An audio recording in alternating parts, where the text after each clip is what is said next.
নবীজির একজন কিশোর সাহাবী যাকে নবীজি অনেক বেশি ভালোবাসতেন।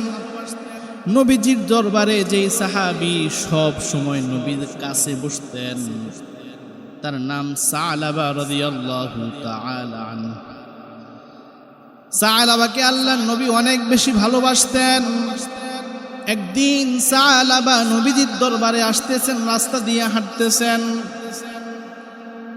আরেক সাহাবী হযরত সাআদ রাদিয়াল্লাহু তাআলা আনহুর বাড়ির সামনে যখন আসলেন,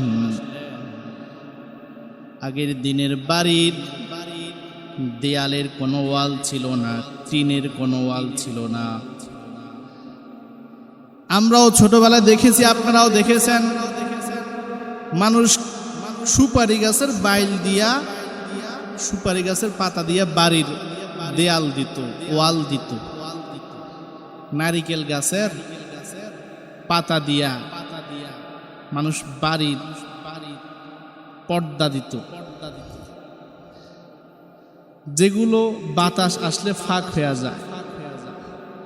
নবীর ওই সাহাবী সালাবা রাস্তা দিয়ে চলার সময় সাআদ রাদিয়াল্লাহু তাআলা আনহুর বাড়ির সামনে যখন গেলেন, হযরত সাআদ রাদিয়াল্লাহু তাআলা আনহুর বিবি তিনি গোসলখানায় গোসল করতেছিলেন। বাতাসের কারণে গোসলখানার যে কাপড় ছিল ওই কাপড়টা উঠে গেছে বাতাসের কারণে। রাস্তার মধ্যে ছিলেন নবীজির কিশোর সাহাবী সালাবা রাদিয়াল্লাহু তাআলা আনহু।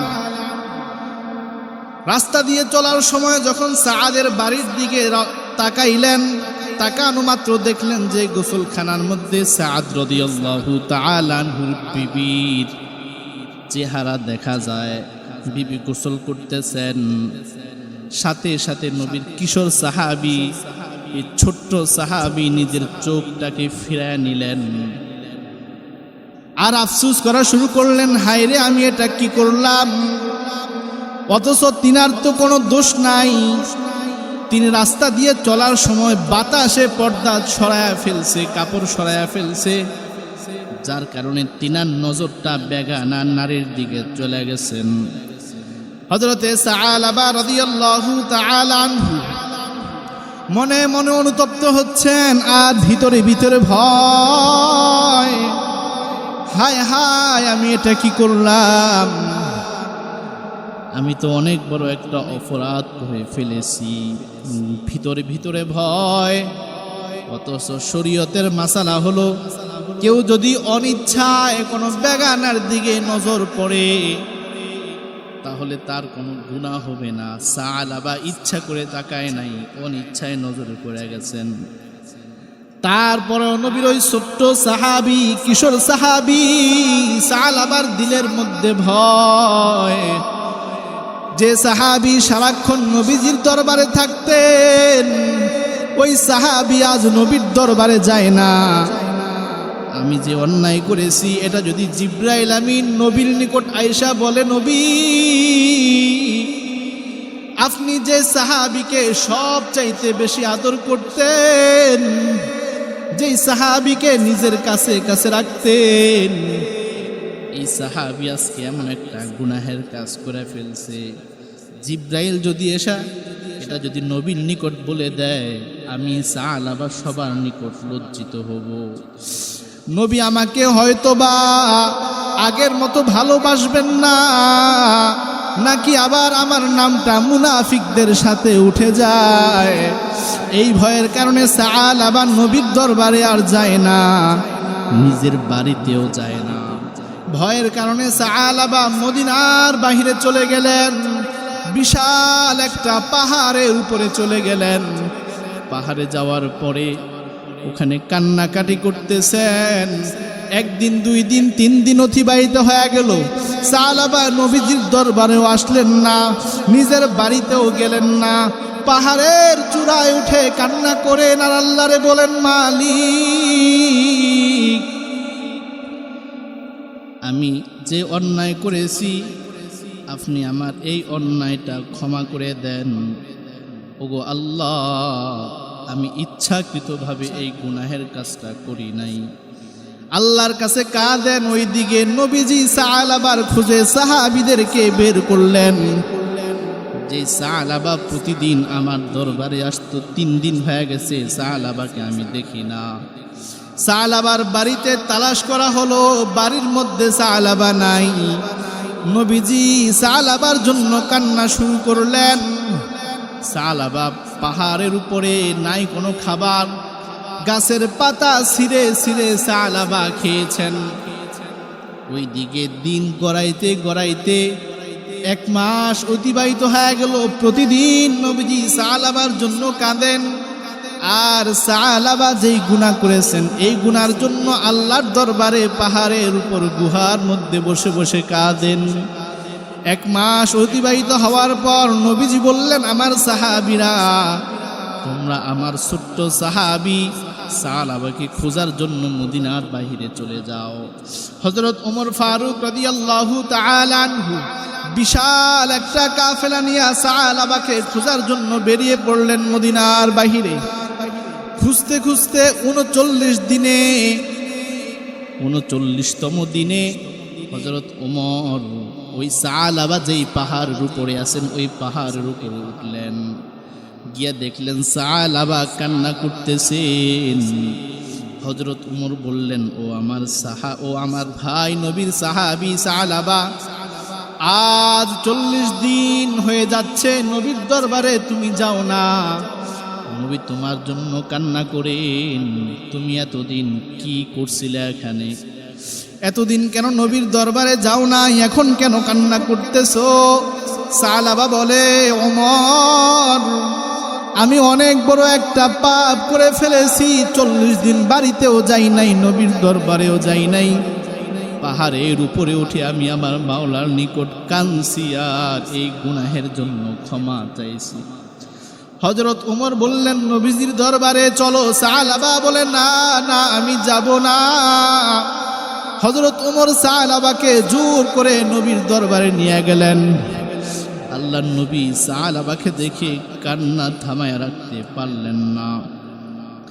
আল্লাহর নবী হযরতে সালাবাকে পাশে বসাইলেন।